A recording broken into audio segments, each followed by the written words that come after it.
Welcome back to Impact. We are continuing our discussion with the Finance Minister, Audley. Minister, the budget is coming.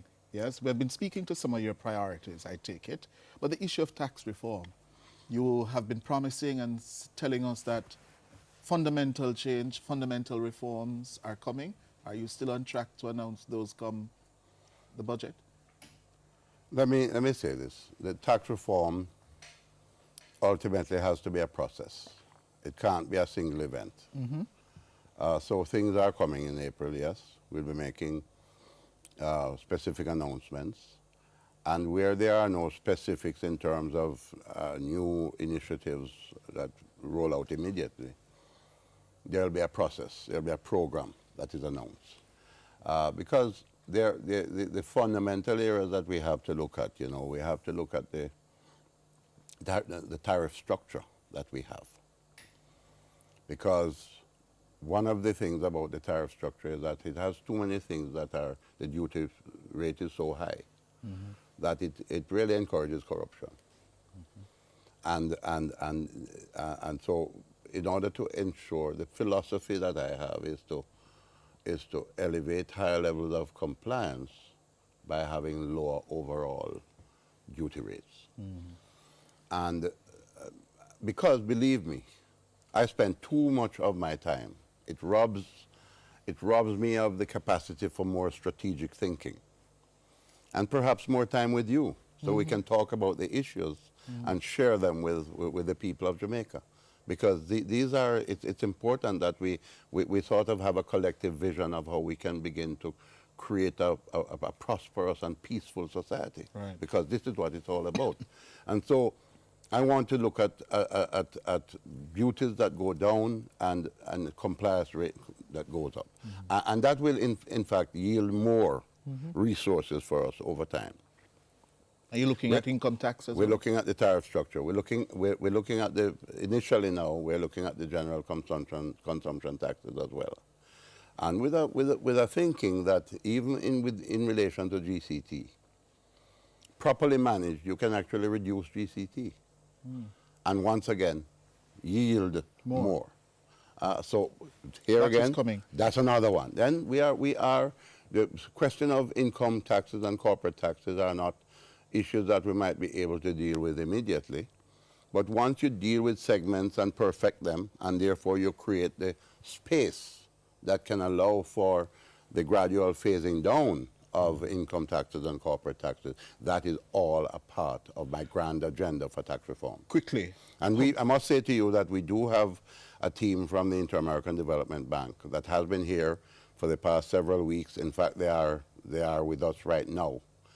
And they are working with, it's not just them, they're working with the recommendations from the IMF, the Prime Minister's task force on the transformation, Partnership for Transformation. We have had a working tax subcommittee from the private sector.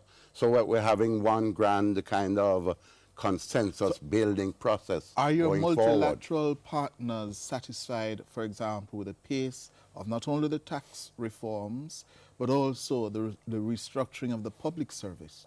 Are they satisfied? Are you satisfied? Well, work in progress. As I said to you, we're doing really intense work on tax reform right now. The Prime Minister, as you know, has been leading the transformation program. We had Is that on track? Since Sinclair McCullough has tabled a green paper was tabled in Parliament. And I don't want to take tails out of school, but the Prime Minister and the Cabinet, we are looking at that to see which of the low-hanging fruit we can start with in the process of implementing aspects of it. I can tell you right now, for instance, that I've just formed a subcommittee to look at the merger of the Jamaica Racing Commission with the Betting, Gaming and Lotteries Commission. I mean, that's something that's under my portfolio, which was recommended by the PSTU, and which I have decided, even as we await a formal, a process of other things to look at, I am now looking at that merger because it's been something that's been in my sight for some time. Let's take the last 5 minutes to talk some raw politics now. That's your favorite subject. No. Tell me something. Is that why you came here in a red shirt and an orange tie? because you want to talk raw politics. Is a good thing. No, I had Mr. Shaw. an appropriate balance here. What color is that? Green? Gold. Gold or green? It's a tie between green and gold. I hear you. But let me ask you this. Here you are waxing warm about the economic stability, the encouraging signs, yes, the challenges. But all of this, somehow, your government have been able to totally allow rank incompetence for all of this to be overshadowed by Manat. Your characterization of that? How come? Well, I don't. What do you mean by rank incompetence? Political incompetence. But political incompetence where you have allowed this issue to go on for well over a year. Yeah, but first of all, let us commend the Prime Minister for having had the courage, on the insistence of the opposition, for a commission of inquiry into the question of Manat, Phelps and Phillips. Let us commend the Prime Minister. Why did it have to come to that? Let's commend the Prime Minister for allowing that commission of inquiry.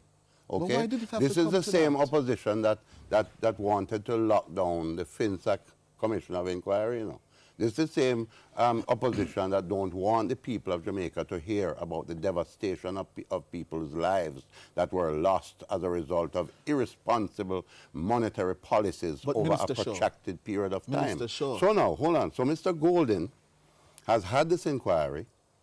The reason why this inquiry has been protracted and stretched out for so long is that for obvious reasons the opposition has sought to use it as a kind of soapbox to seek to achieve some kind of political end. You gave them the platform. Yes, in terms of how and in some respects, somewhat to their regret as well. I saw Mr. K.D. and I trying to lock it down last week because the MOU has now taken center stage over the question of whether a political party has a right to lobby a foreign government, which is a fact that in the United States, in their laws, a government can lobby their government, a political party from a foreign country can lobby their government.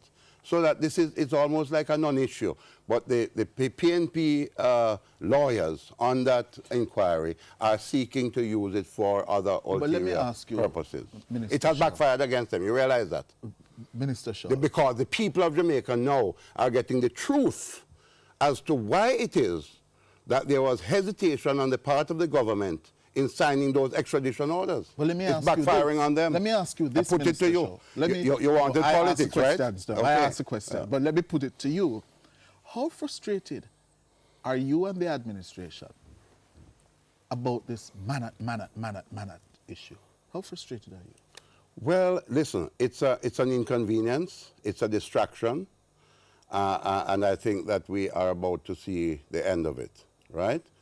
And then Jamaicans can refocus, not just on FinSAC inquiry, because the reason why we need to have that story is that it's like there's a need for people to talk about it, and then we can compare that with the kind of policies that are now in place that can say, listen, this is the sustainable basis on which a market economy can emerge, because we provide the basis for entrepreneurial enterprise that can borrow money at a reasonable interest rate and go and invest in something. You don't want to hear that. Hold on. But that's the end game. Hold on. But that's the end game, Cliff. Tell me now. Yeah. Tell me now.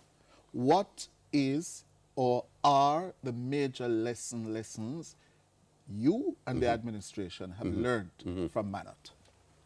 From Manat? The entire political episode.